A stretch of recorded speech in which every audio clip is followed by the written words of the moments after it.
Polda Jawa Barat menahan PA, dokter residen anestesi PPDS FK Unpad yang diduga memperkosa seorang keluarga pasien berinisial FH. Polisi juga sudah menetapkan yang bersangkutan sebagai tersangka. Tersangka memerkosa korban dengan modus mengecek darah. Pelaku membius korban hingga tak sadarkan diri sebelum melakukan aksi bejatnya. Sejumlah barang bukti disita, diantaranya sejumlah peralatan medis, obat-obatan, dan alat kontrasepsi. Polisi pun mengungkap adanya indikasi pelaku memiliki kelainan perilaku seksual. Dari pemeriksaan beberapa hari ini memang kecenderungan pelaku ini mengalami sedikit kelainan dari segi seksual ya. Jadi begitu juga dengan hasil pemeriksaan dari pelaku ini, nanti kita akan perkuat dengan pemeriksaan dari psikologi forensik, ahli psikologi maupun psikologi forensik nanti untuk tambahan pemeriksaan, sehingga kita menguatkan adanya kecenderungan kelainan dari perilaku seksual pelaku. Sementara Universitas Padjadjaran telah memutus studi dan mencabut status mahasiswa tersangka. Tersangka kini tak lagi bisa berkegiatan di kampus maupun rumah sakit. Pertama, tentu kami akan segera melakukan tindak lanjut dalam bentuk pemutusan studi bagi yang bersangkutan, karena yang bersangkutan sudah terindikasi dan terbukti, walaupun belum dinyatakan oleh pengadilan, sudah melakukan tindak pidana. Sehingga kami akan segera mengeluarkan dan ada aturan internal di Unpad yang menyatakan bahwa setiap mahasiswa, dosen maupun karyawan yang melakukan tindak pidana akan kami berikan sanksi sesuai dengan peraturan yang berlaku. Peristiwa terjadi pada 18 Maret dini hari saat tersangka bertugas di Rumah Sakit Hasan Sadikin, Bandung. Kasus ini terkuak setelah korban yang merupakan anak dari pasien yang sedang dirawat mengaku kepada ibunya. Tim Liputan Kompas TV. Polisi menyebut korban pemerkosaan dokter di Bandung, Jawa Barat tidak hanya satu, melainkan 3 orang, saudara.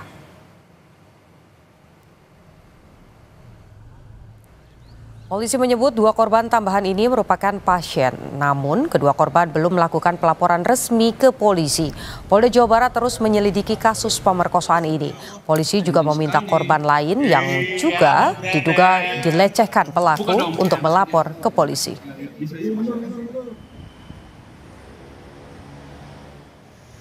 Keterangan pihak rumah sakit kan kita terus berkolaborasi dengan rumah sakit terhadap peristiwa ini untuk menampung manakala ada korban-korban lain. Dari keterangan rumah sakit sejauh ini sudah ada 2 korban lagi yang nanti juga akan kita lakukan pendekatan untuk dilakukan pemeriksaan sehingga nanti bisa menambah untuk korban-korban lain.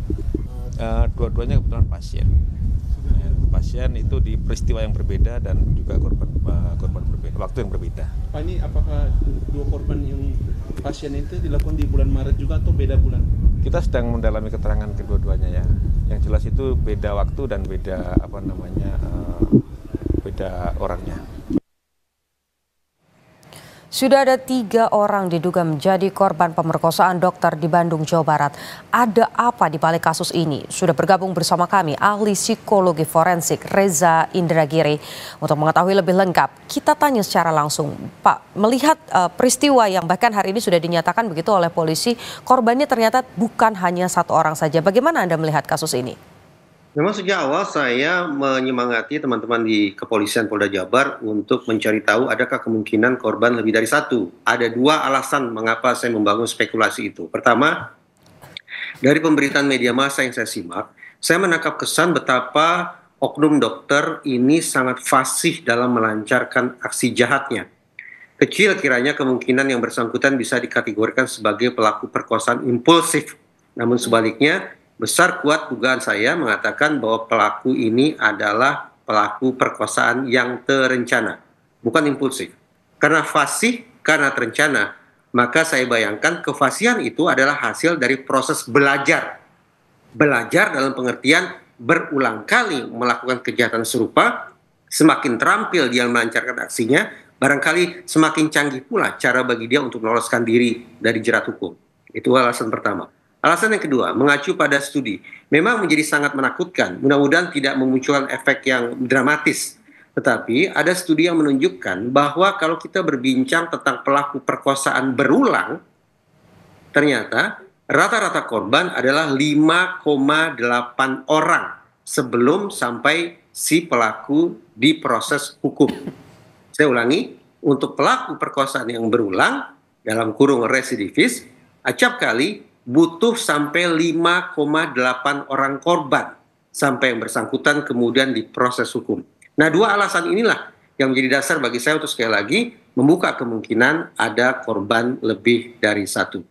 Oke, ini proses penyidikan masih terus berlanjut, tapi kalau kita dengarkan tadi di konferensi pers yang disampaikan oleh pihak kepolisian, ini ada temuan kecenderungan, walaupun masih diperiksa lebih lanjut ya, ada kelainan ketertarikan seksual begitu.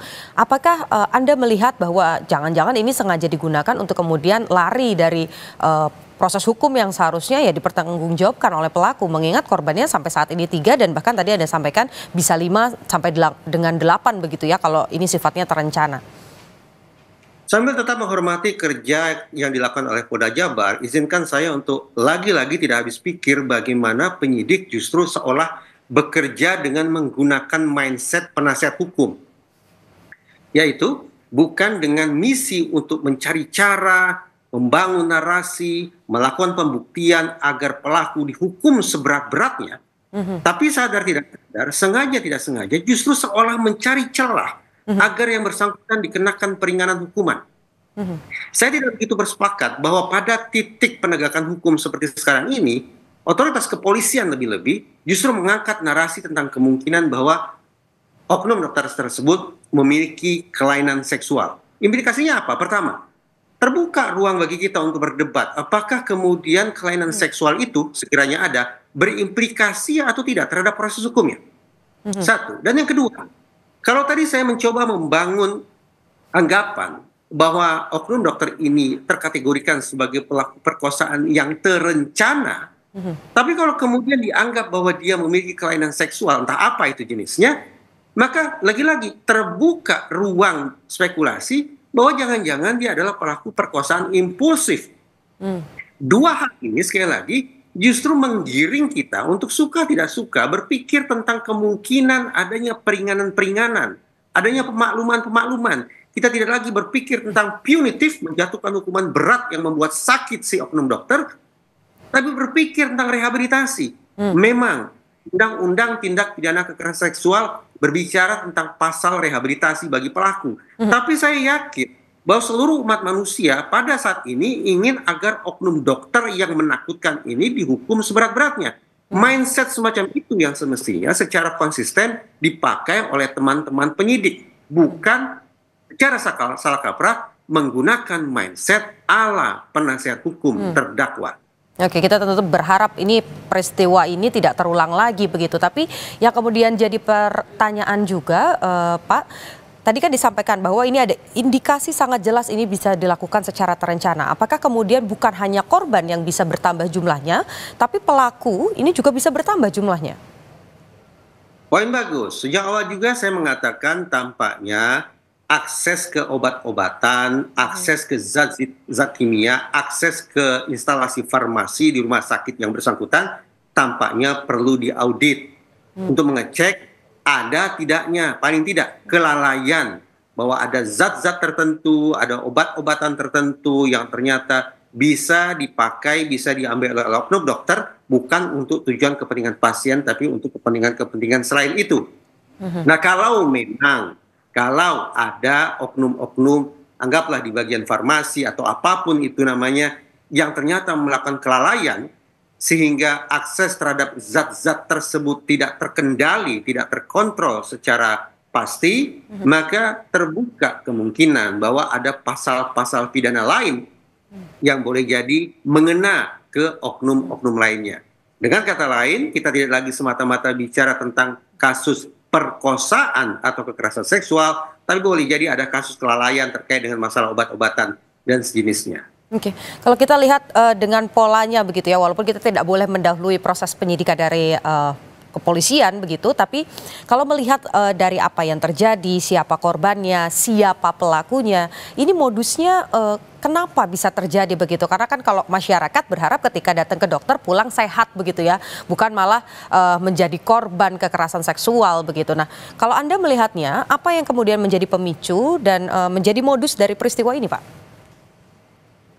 Kasus perkosaan harus kita anggap, harus kita sepakati sebagai kasus yang serius.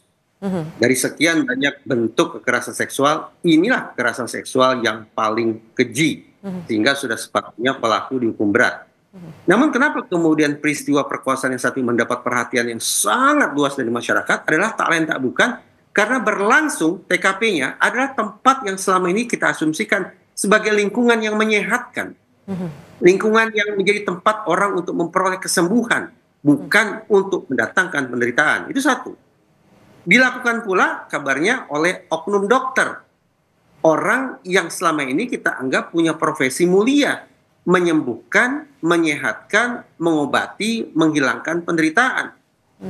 Kombinasi TKP plus profesi yang sedemikian rupa itu yang kemudian membuat kita takut sekaligus marah sehingga berharap bahwa pelaku dihukum seberat-beratnya sekiranya dia divonis bersalah.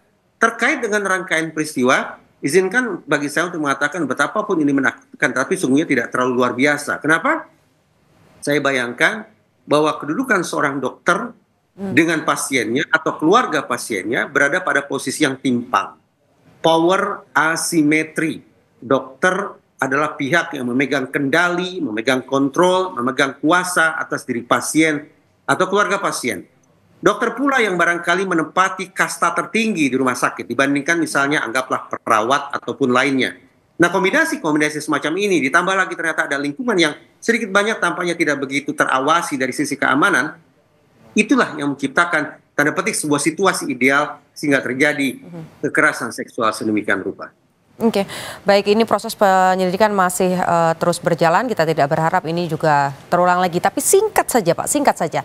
Dengan adanya kasus ini, lantas apa yang bisa kita lakukan? Singkat saja, yang bisa menjadi catatan untuk masyarakat dan tentu saja untuk institusi dokter begitu. Spesifik saya berharap pada kasus ini wajah dan identitas oknum dokter tersebut disebarluaskan secara masif. Disertai dengan narasi-narasi yang memberikan semangat kepada kemungkinan adanya korban-korban lain untuk muncul dan datang ke kantor polisi. Betapapun demikian, betapapun ada ataupun tidak ada laporan, kita harus insafi bersama bahwa perkosaan bukan merupakan delik aduan. Itu artinya pihak polisi pun tetap harus berinisiatif secara aktif mencoba mencari tahu kemungkinan adanya korban-korban lain. Oke, baik, terima kasih. Kita sekali lagi tidak berharap ini terjadi lagi. Terima kasih ulasannya ahli psikologi forensik Reza Indragiri.